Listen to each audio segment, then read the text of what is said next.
Hello there and welcome. Hope you're having a great Thursday, getting to the end of the week here, right? So, today we're going to talk about how to start in real estate without a lot of cash or without a lot of money up front.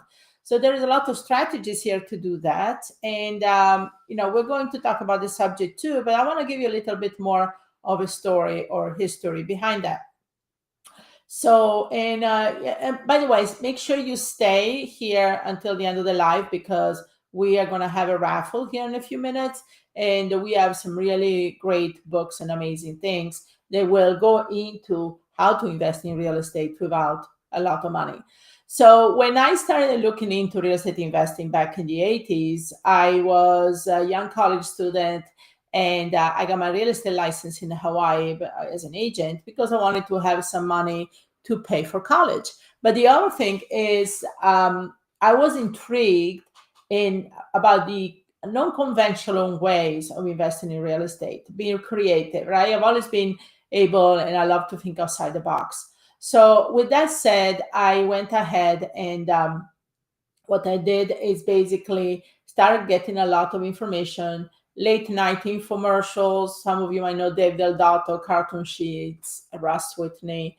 Also, I bought a bunch of books. Anything that had no money down in the title, and we're actually going to raffle you a book today that has that title. Anything that had that, I started really devouring the information. And then I did something that a lot of people don't do, take action. Okay. So I got all this information and took action. Now, being young and not knowing what I didn't know, I didn't have any fear. And I got into it before I even knew more than anything, but that's okay. It's doing messy, right? Like Liz says. But there was something here that really kind of intrigued me. And that was I got carton sheets. And one night, and he had the tape. So you got the big box with all the tapes in it and like VHS tapes and cassette tapes and all of that. And there was one tape there, which I still have it. It's a VHS tape. And I still have it. And I kept only that tape, actually, not the whole thing.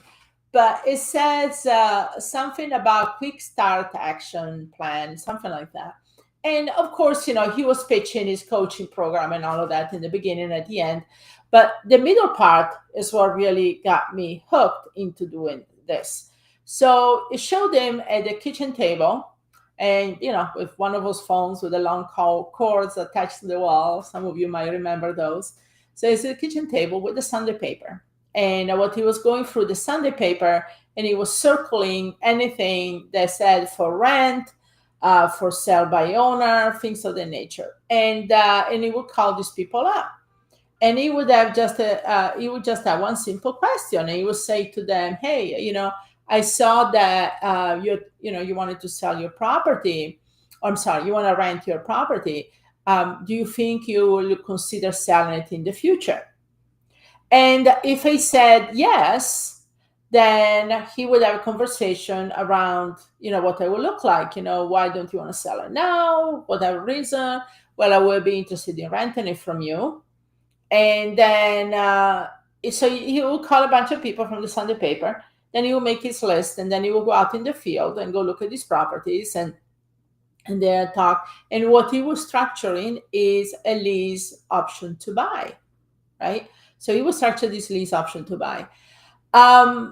So I got interested in that. I said, wow, that's a good strategy. And I that's what I did. I bought the Sunday paper. I started circling all these properties for rent and for sale by owner, and start calling people up and have these conversations. Now, when I start going out there in the field, though, looking at these properties, and you establish that connection with the owner, I start having this conversation about this option to buy, and also escalating to a subject to. Now, the way I usually work my lease option with the subject to is, some people will go subject to, but let's face it, a lot of people, because the difference is a lease option to buy is basically a glorified rental agreement, right? So you just create this lease with the option to buy in the future, where a subject to is says subject to the existing mortgage staying in place. So they would have to relinquish the title to you, and then you keep making the mortgage payments. Now, a lot of people don't want to do that, right? I mean, let's face it, they don't want to give up title. They don't even know you most likely, or they don't know if what you can do. So I prefer doing a lease option for 6 months to a year, and then escalate it to a subject to maybe 6 months before or so that I intend to cash it out or refinance. So I get control of the property. You need to be on title for a minute if you want to refinance, or when I want to sell it, especially if I sell it at a much higher price, I want to be able to sign off on it. Now, there are other ways to do it, but this is more if you want to plan to keep the property maybe as a rental for a while, do some work on it, improve the value of it, and then sell it later. So I love the strategy, and I start running with it. So what I did is start calling up on the Sunday paper, and then I went out in the field. But then the magic happened. There was this: as I was out in the field, this is something I always do. It doesn't matter if it's real estate or if I call about somebody fixing my car. If I cannot do it, I always ask, but you know somebody who can, right? So that's the thing. And most likely, if they're already in the business, they'll know other people. So if somebody owns rental properties, they're probably going to know other people that own rental properties, right? So that's the thing I start doing. So I start having this conversation, and then word of mouth, and what bank do you finance this property with, if they were, own the property and had a loan? What title company do you like? What agents do you like? Do you know other landlords that maybe want to sell their properties? So that's the conversation you need to have, not just about that particular piece of property you're looking at, right? Once you establish a connection, getting those pieces of information is crucial. So I started going out in the field and talking, getting this property under contract, and then I start getting word of mouth for other people. Now I started stumbling into all kinds of things. I stumbled into portfolio lenders, hard money lenders that had portfolios of properties that they had foreclosed, and they wanted somebody to take them over. I stumbled into other landlords that wanted to sell or rent their properties. I stumbled into a lot of these people. So one thing pulls to another. And that's the beauty of that, right? Of this business. So that's the thing. Once you go out there and start talking with people, one thing after another. Now, like I said, I personally like to work the subject to in conjunction with the lease option, kind of an escalation to that. And I think that that's much easier to get the seller to cooperate. Now, with that strategy, when I started doing it, I was pretty aggressive in this business. I wanted to do at least one property a month, and I did for a long time. I bought properties every single month. Then after a while, as you start building up your credential and your resume and your cash, and you start showing properties on your tax returns, and obviously it's easier to get bank mortgages. So that obviously opens up a lot of opportunities. But doing it this way is really, a great way to do it. Let me give you one example too. There was this property. It wasn't in the best part of town, but it didn't matter because the owner was willing to do a subject to and financing. So there were 8 units, and 4 units were rented out, about $500 a month for each unit. And the other 4, there was a fire, and so they had to be revamped. But the owner was willing to finance this whole building. I think he got the insurance money, but never did fix it up. That's okay, whatever. So he was willing to sell this building for like $39,000 because it wasn't the best part of town, and obviously needed a ton of work, right? So I took, and the payment I think was $350 a month, something like that. That was basically what he wanted. And so I took over the building, and now I did a master lease. So a master lease option. So what's a master lease option? Basically, is when you have a building that has lease already in the building, you do a master lease, which basically say all the existing rents comes to you. So it was a master lease option to buy. So I did that, and I started fixing up the building. Now I also had an escalation clause that after a year, I was going to get into a subject to situation where I was going to be on title. So I every month was getting $2,000 in rents from the four that were rented, paid him the 350, left me about $1,500, and then used the money to fix up the other four. So it took me about a year, honestly, with the money coming in, because I wanted kind of the building paid for itself. So I didn't want to dedicate from other buildings. So about a year later, I escalated to a subject two, and then I refinanced the building for about $260,000. So now I paid them off. At that point, I owed them like 35,000, whatever. I paid them off, and then obviously I had to reimburse myself for the expenses. But I cleared well over 100,000 when everything was said and done. And on top of that, I got a building that now is cash flowing $4,000 a month, right? Or more, little more than that, but that's how it is. So I wanted to share with you how the strategy worked really well on a property that the owner didn't know what to do with. He didn't want to really fix it up. He had used the money for other things and never did anything with it. And then I sold the property later on, just because it was not in a part of town that is, it was really something I wanted to own personally. Okay, so that's something, an idea for you to think about. I actually did a training today for the students, and it was really cool. It was talking about how to create passive income from wholesaling. This is something I never heard anybody talking about. So that's really cool about that too. So next week we're doing a masterclass, by the way. It's going to start on Monday. So if you guys want to sign up, you need to do it right now. We already kicked off the pre-masterclass festivities here, because we did some pre-masterclass videos today. And if you join, you're going to get a recording of that, because we're going to put you in the group where we're going to nurture you and give you all the information. So if you do join the masterclass next week, I'm going to share some special nuggets with you. I will share how to create passive income from wholesaling. This is something I've never, ever heard anybody talk about, okay? And it is mind-blowing. I personally forgot about it because I've done it for so long that when I was talking yesterday with some students, and I was saying to them, you know what? I talked about that, and they're like, what? Can you teach us that? Because I have all these residual income coming in from wholesaling deals that I've done 20 years ago. And and this is a cool strategy to use to get full price on anything you sell to end buyers, by the way, and create passive income. So it's super cool. You don't want to miss that. I'm going to talk more about during the masterclass, actually the mechanics of how that works.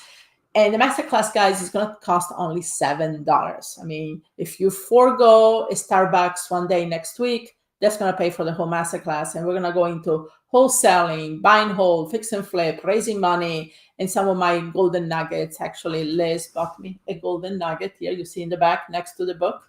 That's the book me and Liz co-author, by the way, which is a story of women that have empowered me and taught me so much about real estate over the years when I started.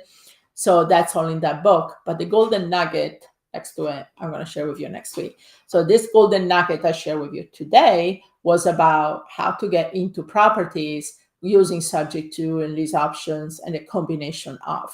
So hopefully you found that really helpful to get you thinking. I see some of the chats is say, that's what I love about real estate. There are so many ways to work it, right? And so to me, real estate, I always say it's like being in a candy store. You want to eat it all, but you can't eat all of it, obviously. Wish I could.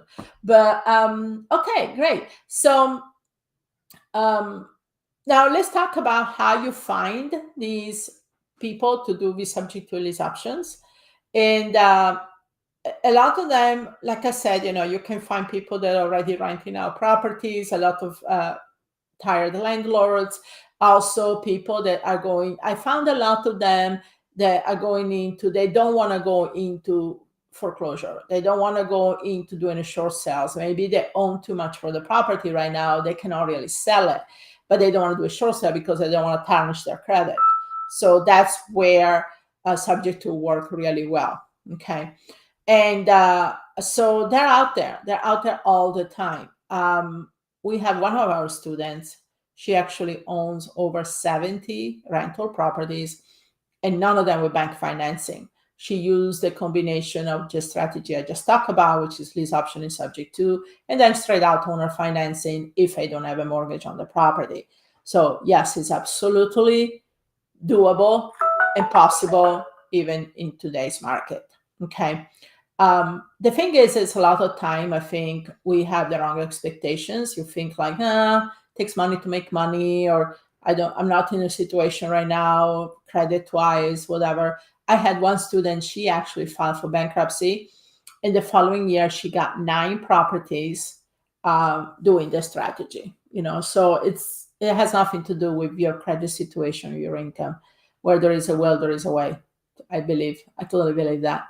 Okay, so let's talk about now. We have raffle. So let's love the raffle here. Okay, I'm going to look at the message, and I believe, let's see here. Oh, let me share the raffle with you. So let me see here. Let me share.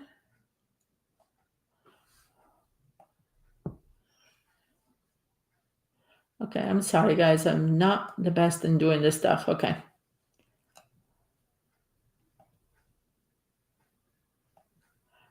Okay, so we have some really cool stuff here. So the first thing is going to be $50 gift card.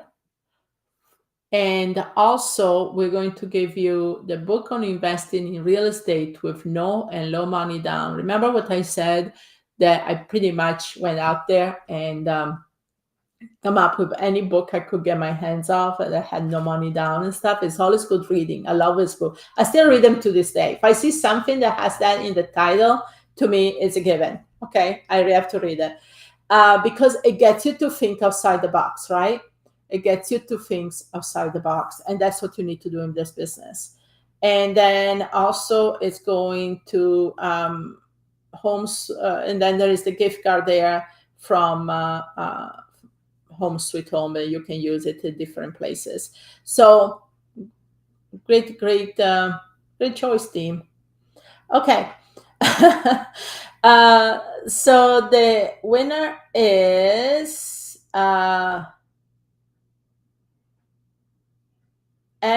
well, I don't know the name, but is she's on Instagram, MS Jackson REI. So that's the winner, and you have to request that by emailing. You have 1 week to request that, to email to questions@realestateinvestingwomen.com. So email question@realestateinvestingwomen.com within the next week to claim your prize. So team, is there anybody that has any questions about what we just talked about? Maybe they're totally confused, but hopefully you have, anybody has a question on that? And I'm going to look here on the channel, team, and you can post it there if there is anybody that has some questions.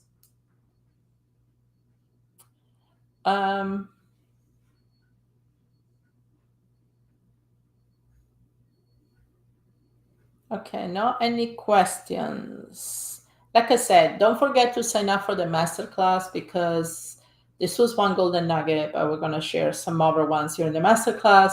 I have fun doing that just because I've done so many things over the years, and a lot of things, I take for granted. To me, it's something that I do in the business, but then I realized that for a lot of the students, especially new, you don't know. And so I'm going to present to you. Like today, we talked about subject to and lease option and how I use them. And then during the masterclass, we're going to talk about how to create passive income from wholesaling. And also, I have another cool strategy when we're going to talk about buyers, where to get the buyers, how to create a very hungry buyer list, but more than anything, that they're going to look at you like the only go-to person to bring their properties, and how I've done that. So we're going to talk that during the masterclass as well. So lots of good stuff to share. Hopefully I'll see you then. Have a great rest of the week, and see you next week.